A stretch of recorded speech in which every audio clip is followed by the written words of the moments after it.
نحمده ونصلي ونسلم على رسول الكريم اما بعد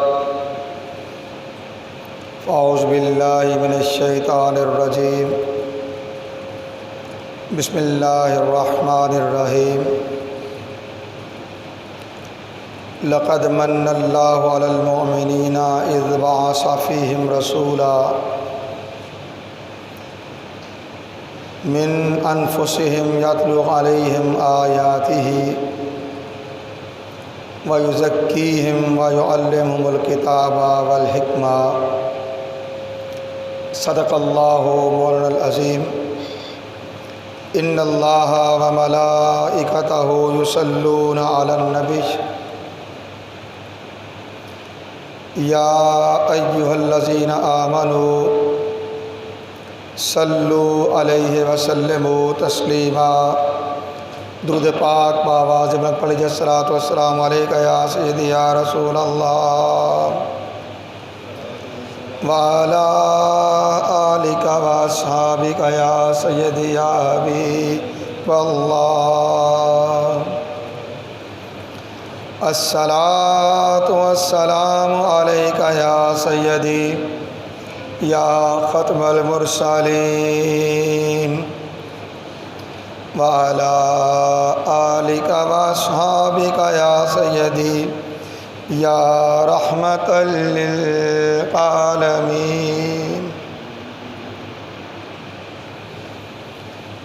اللہ رب العزت کی حمد و ثنا اور اس کے پیارے حبیب حضور احمد مجتبیٰ محمد مصطفیٰ علیہ تحیۃ و ثنا کی بارگاہ بے کس پناہ میں ہدیہ درود و سلام کے بعد حاضرین و سامعین محترم، اللہ رب العزت کا بے پایاں فضل و احسان ہے جس کی توفیق سے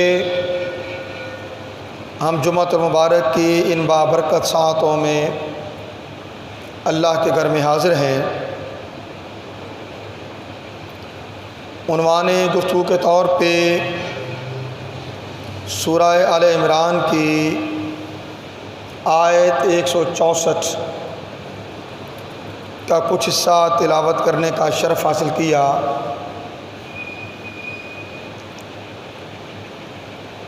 جس سے مقصود رسول کونین صلی اللہ علیہ وسلم کے چہارگانہ فرائض نبوت و رسالت کی روشنی میں شریعت اور طریقت کے باہمی تعلق کو سمجھنا ہے۔ اللہ رب العزت نے ارشاد فرمایا لقد من اللہ علی المؤمنین، بے شک اللہ تعالیٰ نے اہل ایمان پر احسان فرمایا، اذ بعث فیہم رسولا من انفسہم، جب ان میں سے اپنے رسول آخر الزمان صلی اللہ علیہ وسلم کو بھیجا کس لیے؟ یتلو علیہم آیاتہ، کہ وہ رسول ان پر اس کی آیات تلاوت کرتا ہے، وَيُزَكِّيهِمْ، اور ان کے نفوس کو پاک کرتا ہے، ان کا تزکیہ کرتا ہے، وَيُعَلِّمُهُمُ الْكِتَابَ، انہیں کتاب کی تعلیم دیتا ہے، وَالْحِکْمَةَ، اور حکمت کی تعلیم دیتا ہے۔ گویا 4 فرائض نبوت کو اللہ رب العزت نے اس مقام پر بیان کیا، جن میں سب سے پہلا فرض تلاوت آیات، دوسرا فرض تزکیہ نفس، تیسرا فرض تعلیم کتاب، اور چوتھا فرض تعلیم حکمت۔ چوتھا فرض تعلیم حکمت۔ ان چار فرائض نبوت میں دو کا تعلق ظاہر سے ہے اور دو کا تعلق باطن سے ہے۔ دو کا تعلق ظاہر سے اور دو کا تعلق باطن سے، تلاوت آیات اور تعلیم کتاب۔ یہ وہ دو فرائض نبوت ہیں جن کا تعلق ظاہر سے ہے، اور تزکیہ نفس اور تعلیم حکمت۔ تزکیہ نفس اور تعلیم حکمت، یہ دو فرائض وہ ہیں جن کا تعلق باطن سے ہے، جن کا تعلق باطن سے ہے۔ اسی طرح سورہ بقرہ میں بھی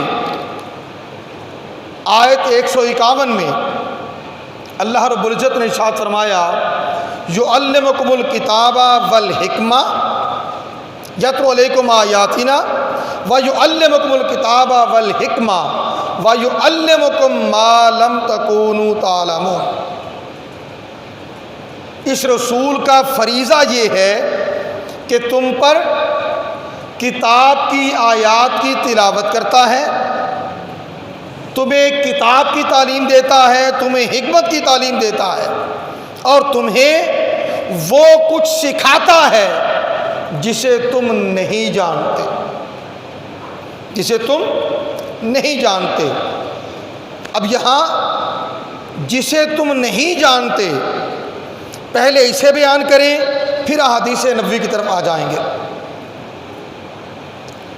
قاضی ثناء اللہ پانی پتی رحمۃ اللہ تعالی علیہ یعلمکم الکتاب والحکمہ، تمہیں کتاب کی تعلیم دیتا ہے اور تمہیں حکمت کی تعلیم دیتا ہے، اور اس کے ساتھ وَيُعَلِّمُكُمْ مَا لَمْ تَكُونُوا تَعْلَمُونَ، اور تمہیں اس چیز کی تعلیم دیتا ہے جسے تم نہیں جانتے۔ اس کی تفسیر بیان کرتے ہوئے تفسیر مظہری میں کہتے ہیں تکرار الفعل یدل علی ھذا التعلیم من جنس آخر ولعل المراد به العلم اللدنی۔ یعلمکم فعل کی تکرار، دو بار اس کا بیان کرنا، وہ یہ تقاضا کرتا ہے، اس سے مراد یہ ہے کہ جس تعلیم کی بات ہو رہی ہے، پہلی تعلیم تو تعلیم کتاب اور تعلیم حکمت ہو گئی، وہ جو دوسری تعلیم کی بات ہو رہی ہے اس سے مراد علم لدنی ہے، اس سے مراد علم لدنی ہے۔ اور اس چیز کی تصدیق قرآن حکیم کی آیت جو سورہ کہف میں اللہ تعالیٰ نے بیان کی، سورہ آیت نمبر 65، حضرت موسیٰ علیہ السلام اور خضر علیہ السلام ان کی ملاقات کو بیان کرتے ہوئے قرآن گویا ہوتا ہے فَوَجَدَ عَبْدًا مِّنْ عِبَادِنَا، پھر موسیٰ علیہ السلام نے ہمارے بندوں میں سے ایک بندے کو پا لیا، موسیٰ اور ان کے غلام ہمارے بندوں میں سے ایک بندے کو پا لیا، آتیناہ رحمۃ من عندنا، جسے ہم نے اپنی بارگاہ سے رحمت عطا کر رکھی تھی، وعلمناہ من لدنا علما، اور اسے ہم نے اپنی بارگاہ سے علم لدنی عطا کر رکھا تھا، اپنی بارگاہ سے علم لدنی عطا کر رکھا تھا۔ گویا ایک علم ظاہر تلاوت آیات اور تعلیم کتاب سے عبارت، دوسرا علم باطن تعلیم حکمت تزکیہ نفس اور علم لدنی اس سے عبارت، اور ہر دو علوم ملیں، ہر دو پہلو ملیں تو پھر شریعت محمدی قرار پاتی ہے، پھر فرائض چہارگانہ کی تکمیل ہوتی ہے۔ اور اگر تعلیم کتاب ہو، تلاوت آیات ہو تو شریعت کا حکم تو آ جائے گا، باطن کی اصلاح وہ نہیں آئے گی، جبکہ دین اسلام، دین حق، وہ ظاہر کی تعلیم تربیت بھی کرتا ہے اور باطن کی اصلاح بھی کرتا ہے۔ ہر دو ملتے ہیں تو دین حق بنتا ہے، جسے اللہ رب العزت نے ان الدین عند اللہ الاسلام فرمایا کہ بے شک اللہ کے نزدیک دین تو اسلام ہی ہے، دین تو اسلام ہی ہے۔ اب آگے بڑھنے سے پہلے حدیث جبرائیل کی طرف آتے ہیں۔ بخاری مسلم متفق علیہ حدیث، جبرائیل علیہ السلام بارگاہ رسالت میں حاضر ہوئے اور آ کر آقا علیہ السلام سے چند سوال کیے۔ ہم اپنا متعلقہ حصہ جو ہے اسے یہاں بیان کر رہے ہیں۔ پہلا سوال تھا مل ایمان، یا رسول اللہ صلی اللہ علیہ وسلم ایمان کیا ہے؟ ارشاد فرمایا ان تؤمن باللہ و ملائکتہ و رسلہ و تؤمن بالبعث و کتبہ و رسلہ و تؤمن بالبعث۔ ایمان یہ ہے کہ تو اللہ پر، فرشتوں پر، کتابوں پر، رسولوں پر اور مرنے کے بعد دوبارہ اٹھنے پر ایمان لائے۔ دوسرا سوال کیا مل اسلام، یا رسول اللہ صلی اللہ علیہ وسلم اسلام کیا ہے؟ ارشاد فرمایا اسلام یہ ہے کہ تو اللہ کی عبادت کرے، اس کے ساتھ کسی کو شریک نہ ٹھہرائے، نماز ادا کرے، زکوٰۃ ادا کرے، رمضان کے روزے رکھے اور حج ادا کرے، اور حج ادا کرے۔ پہلا کام ایمانیات، عقائد۔ مل ایمان، ایمان کیا ہے؟ عقائد کی اصلاح، عقائد کی پختگی۔ دوسرا مل اسلام، انہی عقائد کی عملی تصویر، اعمال، اعمال۔ تیسرا سوال کیا مل احسان، یا رسول اللہ صلی اللہ علیہ وسلم احسان کیا ہے؟ تو اللہ کے نبی صلی اللہ علیہ وسلم نے ارشاد فرمایا ان تعبد اللہ کأنک تراہ فإن لم تکن تراہ فإنہ یراک۔ احسان یہ ہے کہ اے بندے تو اللہ کی عبادت اس طرح کر گویا کہ تو اسے دیکھتا ہے، گویا کہ تو اسے دیکھتا ہے۔ اور اگر تیرے باطن کی کیفیت یہ نہ ہو، تیرا حال ایسا نہ ہو کہ تو اپنی عبادت میں اپنے رب کا دیدار کر سکے، تو پھر اتنا یقین کر لے انہ یراک، تو اپنے رب کے حضور حاضر ہے اور تیرا رب تجھے دیکھتا ہے، تیرا رب تجھے دیکھتا ہے۔ یہ احسان ہے۔ یہ کیا ہے؟ احسان۔ اور جب ہم دین اسلام کو سمجھنے کی کوشش کرتے ہیں تو یاد رکھ لیجئے دین اسلام ہر دو چیزوں سے عبارت ہے، ایک شریعت اور دوسرا طریقت۔ دوسرا طریقت۔ شریعت اسلام کا ظاہر ہے، شریعت اسلام کا ظاہر ہے اور طریقت اسلام کا باطن ہے۔ شریعت کا مقصود انسان کے ظاہر کو پاک کرنا ہے، اسے زندگی گزارنے کا سلیقہ سکھانا ہے، اس کے اخلاق کی اصلاح کرنا ہے، اس کی عادات کی اصلاح کرنا ہے، اس کے اعمال کی اصلاح کرنا ہے، اس کے معاملات کی اصلاح کرنا ہے۔ اور طریقت کا مقصد اس کے باطن کو پاکیزگی دینا ہے، اس کے باطن کو پاکیزگی دینا ہے، اس کے باطن کو اولاً پاک کرنا ہے پلیدیوں سے، نجاستوں سے، اور ثانیاً اسے اجلا کرنا ہے، اسے روشن کرنا ہے، اس میں رب کا وہ نور داخل کرنا ہے کہ جو نور اسے رب کے حضور حضوری دے تو بندہ جانے کہ میں اپنے رب کا دیدار کر رہا ہوں، یا یہ کیفیت ضرور ملے کہ میں اپنے مولا کے حضور حاضر ہوں۔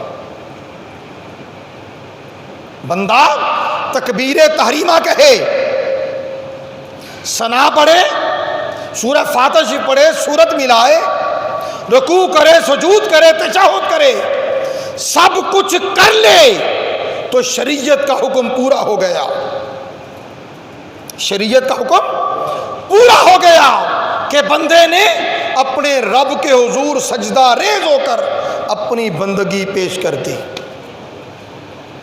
شریعت کا تقاضا پورا ہو گیا۔ مگر طریقت کا تقاضا پورا نہیں ہوا۔ طریقت کہتی ہے اے بندے، جس مولا کے حضور تو نے اپنے سر کو جھکا لیا ہے، جبین نیاز جھکا دی ہے، جس کے حضور تو سجدہ ریز ہو گیا ہے، اپنے باطن کو بھی اس کے حضور جھکا دے۔ شریعت کہتی ہے نماز ادا کر رہے ہو، بیت اللہ کی طرف رخ کرو اور سجدہ ریز ہو جاؤ، شریعت کا تقاضا پورا ہو گیا۔ طریقت کہتی ہے جس مولا، جس بیت اللہ کی طرف رخ کر کے سجدہ ریز ہوئے ہو، اس کعبے کے رب کے حضور اپنے باطن کو جھکا دو۔ جسم سمت کعبہ جھک گیا، شریعت کا تقاضا پورا ہو گیا۔ دل، قلب اور روح کعبے کے رب کے حضور جھک گیا تو طریقت کا تقاضا پورا ہوگا، اور اگر ایسا نہ ہو سکا تو پھر بات ادھوری رہ جائے گی، تقاضا شریعت، تقاضا دین اسلام پورا نہیں ہوگا۔ بڑی معروف حدیث ہے، آپ لوگوں نے یقیناً سن رکھی، رسول کونین صلی اللہ علیہ وآلہ وسلم نے ارشاد فرمایا، خبردار، جسم میں ایک لوتھڑا ہے، خون کا لوتھڑا ہے، اگر وہ صالح ہو گیا تو سارا جسم صالح ہو گیا، اور اگر وہ فاسد ہو گیا تو سارا جسم فاسد ہو گیا۔ اور فرمایا اعلیٰ وحی القلب، آگاہ ہو جاؤ، وہ خون کا لوتھڑا دل ہے، اور دل کی پاکیزگی کا نام، دل کی صالحیت کا نام، دل کے تزکیہ کا نام، دل کے تصفیہ کا نام طریقت ہے، اس کا نام طریقت ہے۔ قرآن نے بھی ہمیں بتا دیا، احادیث نبوی میں نے آپ کے حضور پیش کر دی۔ اب آگے بڑھیے، حضرت قاضی ثناء اللہ پانی پتی رحمۃ اللہ تعالی علیہ تفسیر مظہری بیان کرتے ہیں، کہتے ہیں علم لدنی کے حصول کا ذریعہ قرآن کا باطن ہے۔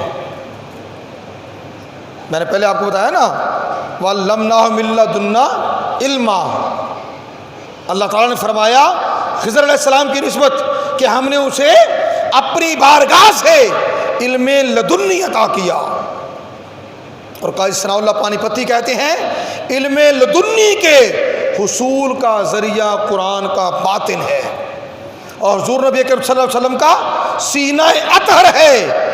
اس علم لدنی کا حصول فقط واحد ذریعہ ایک ہے، اور وہ باطن مصطفیٰ سے انعکاس ہے، باطن مصطفیٰ سے انعکاس۔ گویا ظاہر مصطفیٰ کا فیضان ملا تو علم شریعت ہو گیا، باطن مصطفیٰ کا فیضان ملا تو علم طریقت ہو گیا، علم طریقت ہو گیا۔ اور حضرت ابو ہریرہ رضی اللہ عنہ سے روایت ہے جسے امام بخاری نے روایت کیا، بخاری میں نقل کیا۔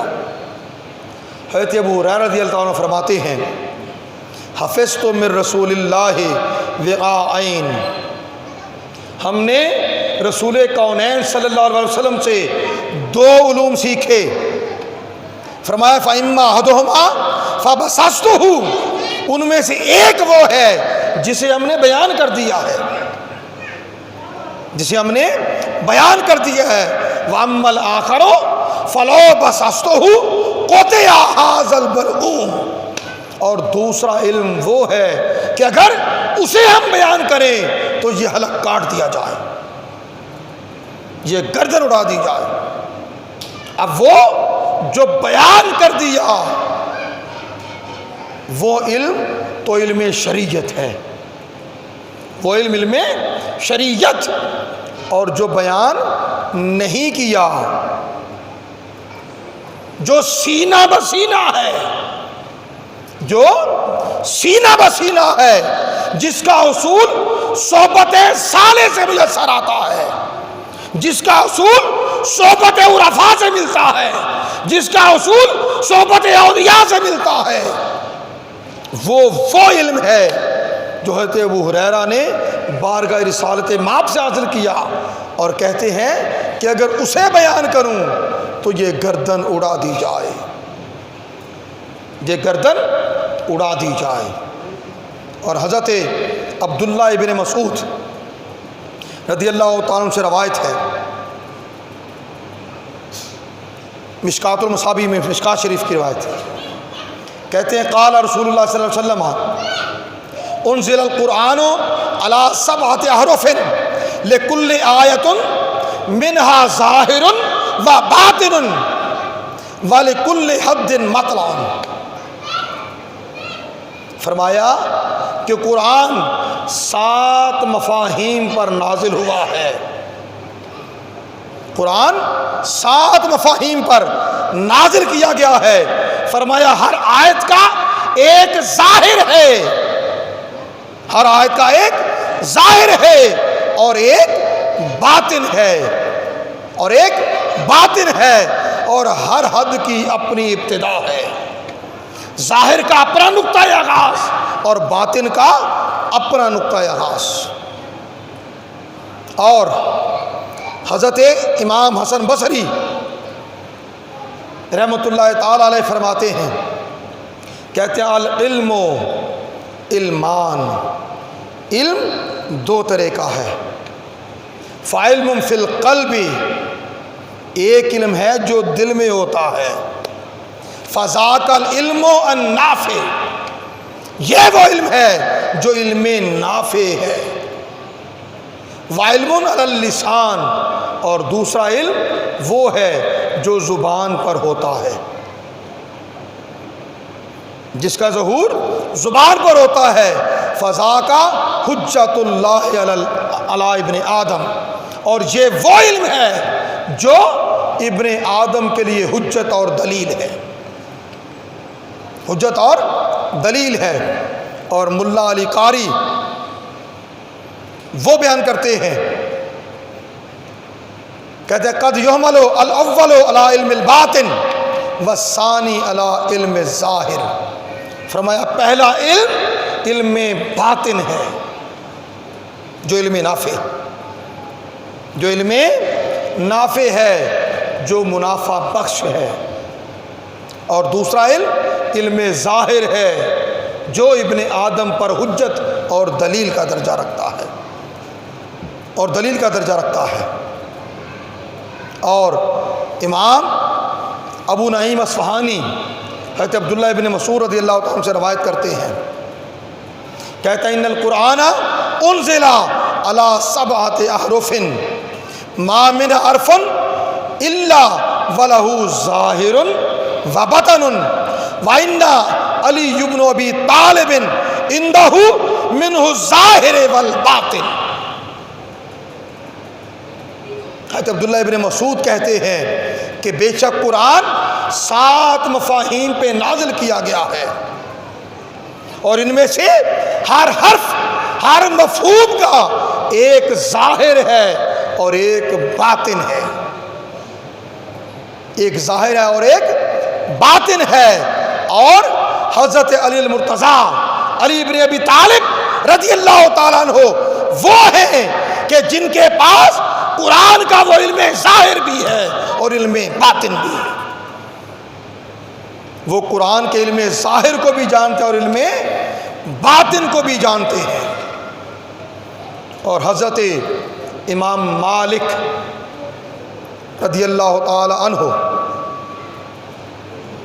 وہ علم ظاہر یعنی علم شریعت اور علم باطن، علم طریقت، علم روحانیت، تصوف، ان دونوں کی نسبت بیان فرماتے ہیں، کہتے ہیں من تفقہ ولم یتصوف فقد تفسق۔ فرمایا جس نے علم فقہ حاصل کیا، علم شریعت حاصل کیا اور تصوف سے بے بہرا رہا، فرمایا پس وہ فاسق ہو گیا۔ علم شریعت سیکھا، علم ظاہر سیکھا، علم باطن نہ سیکھا، علم تصوف نہ جانا، فرمایا وہ فاسق ہو گیا۔ فرمایا من تصوف ولم یتفقہ فقد تزندق۔ فرمایا جس نے علم تصوف سیکھا، علم تصوف سیکھا، طریقت سیکھا، لیکن علم فقہ، علم شریعت نہ سیکھا، وہ زندیق ہو گیا۔ وہ کیا ہو گیا؟ زندیق۔ اور تیسری چیز فرمائی ومن جمع بینہما فقد تحقق۔ جس نے علم شریعت اور علم تصوف ان دونوں کو جمع کر لیا، اس نے حق کو پا لیا، اس نے حق کو پا لیا۔ گویا حق اس چیز کا نام ہے کہ علم ظاہر، علم فقہ، علم شریعت کو سیکھا جائے، جانا جائے، اپنی ظاہر زندگی اس کے مطابق بسر کی جائے۔ اور علم تصوف یہ ہے کہ دین اسلام کے علم باطن، تزکیہ نفس، تصفیہ باطن، اسے سیکھا جائے، اسے جانا جائے اور اپنے باطن کو پاک کیا جائے ساری نجاستوں سے، ساری علائشوں سے، ساری پلیدیوں سے۔ اور جب پھر باطن پاک ہو جائے، اجلا ہو جائے، شیشے کی طرح چمک اٹھے، تو پھر اقبال کی وہ بات یاد آتی ہے اور عملاً زندگی کا حصہ بنتی ہے جو حضرت اقبال نے کہا تھا، دل کے آئینے میں ہے تصویر یار، دل کے آئینے میں ہے تصویر یار، جب بھی ذرا گردن جھکائی دیکھ لیا، جب بھی ذرا گردن جھکائی دیکھ لیا۔ مگر اس کے لیے لازم ہے علم شریعت سیکھا بھی جائے، جانا بھی جائے اور اس پر عمل پیرا بھی ہوا جائے کہ یہ ظاہر دین ہے، اس پر شریعت کا حکم لگے گا، اور دوسری طرف صحبت صلحاء کے ذریعے، صحبت عرفاء کے ذریعے باطن کی پاکیزگی اور طہارت حاصل کی جائے، مجاہدہ کیا جائے، ریاضت کی جائے۔ جو مجاہدہ کرتا ہے، ریاضت کرتا ہے، مشق کرتا ہے اور اپنے باطن کے تزکیہ اور تصفیہ پر محنت کرتا ہے، اس کے لیے اللہ تعالیٰ نے پتہ ہے قرآن میں کیا فرمایا؟ فَهَدَيْنَاهُ النَّجْدَيْنِ، ہم نے دونوں راستے دے دیے۔ جس نے اس میں محنت کی، جد و جہد کی، ہم اس کے لیے راستے کھول دیتے ہیں۔ وَالَّذِينَ جَاهَدُوا فِينَا لَنَهْدِيَنَّهُمْ سُبُلَنَا، راستے دونوں دے دیے، حق کا بھی باطل کا بھی۔ حق کا راستہ اختیار کیا، فَجَاهَدُوا فِينَا، اور پھر ہماری طرف محنت کرنے والا ہو گیا، مجاہدہ کرنے والا ہو گیا، ریاضت کرنے والا ہو گیا، محنت کرنے والا ہو گیا، باطن کو آلائشوں سے، نجاستوں سے، پلیدیوں سے، حرص سے، لالچ سے، غیبت سے، ہر وہ چیز جو باطن کی آلائش اور پلیدی ہے اس سے دور کرنے والا ہو گیا اور اس پر محنت کرنے والا ہو گیا۔ لَنَهْدِيَنَّهُمْ سُبُلَنَا، ہم اس کے لیے اپنے راستے کھول دیتے ہیں، ہم اپنے لیے اس کے لیے اپنے راستے کھول دیتے ہیں۔ آخر میں اور بھی بہت سی اس پہ دلائل موجود۔ حضور سیدی و مرشدی سیدنا طاہر علاء الدین القادری الگیلانی، ان کا ایک قول آپ سے بیان کرنے جا رہا ہوں، جسے آپ نے تذکرہ قادریہ میں جو آپ کی تصنیف ہے اس میں بیان کیا۔ فرمایا شریعت بلا حقیقت ریا ہے، شریعت بلا حقیقت ریا ہے، ریاکاری ہے، اور حقیقت بلا شریعت گمراہی ہے۔ سادہ لفظوں میں سمجھ لیں، شریعت تو ہے، شریعت پر عمل پیرا ہے، مگر حقیقت نہیں، باطن پلے نہیں، باطن کی اصلاح نہیں، وہ ریاکاری ہے۔ وہ کیا ہے؟ ریاکاری۔ اور دوسری طرف حقیقت، باطن پاک صاف اجلا ہے، سارا کچھ ہے، مگر شریعت کی اطاعت نہیں، شریعت کی اتباع نہیں، تو یہ گمراہی ہے۔ یہ کیا ہے؟ گمراہی۔ ضرورت ہے کہ شریعت و حقیقت، شریعت و تصوف، شریعت و طریقت، ہر دو کو جمع کر کے اپنے باطن کی اصلاح بھی کی جائے اور اپنے ظاہر کی بھی اصلاح کی جائے۔ شریعت کا حکم ظاہر پر لاگو ہوگا، سو شریعت کے احکامات کی پابندی کی جائے۔ طریقت کا حکم باطن پر لاگو ہوگا، عرفاء کی صحبت اختیار کی جائے۔ یہ بڑا معروف مقولہ ہے کہ علماء کی صحبت میں بیٹھیں تو اپنی زبان کو کنٹرول رکھیں، علماء کی صحبت میں بیٹھیں تو اپنی زبان کو کنٹرول رکھیں، اور عرفاء کی صحبت میں بیٹھیں تو اپنے دل پر ضبط رکھیں، دل کو کنٹرول میں رکھیں۔ کیوں؟ عالم کا تعلق کال سے ہے، زبان سے ہے، اور عارف کا تعلق حال سے ہے۔ عالم شریعت اور ظاہر کو دیکھتا ہے، اور عارف باطن کو دیکھتا ہے، طریقت، حقیقت اور روحانیت کو دیکھتا ہے۔ اور اگر یہ دونوں جمع ہو جائیں، دونوں جمع ہو جائیں تو پھر حق مل جاتا ہے، پھر دین اسلام پر پوری طرح عمل ہو جاتا ہے، وگرنہ یا ریا ہے یا گمراہی ہے۔ اللہ تعالی ہمیں دین حق کو حق جانتے ہوئے اس پر عمل پیرا ہونے کی توفیق عطا کرے، شریعت پر عمل پیرا ہو اور طریقت کے اسباق سیکھیں، اپنے باطن کو اپنے ظاہر کے حال کے ساتھ پاک کر لیں۔ ایک ہے ظاہر کا وضو کر لیا نماز کے قابل ہو گئے، دوسرا ہے باطن کا وضو۔ ظاہر کا وضو پانی سے ہو جاتا ہے، باطن کا وضو آنکھوں سے نکلنے والے آنسو کرواتے۔ وما علینا الا البلاغ۔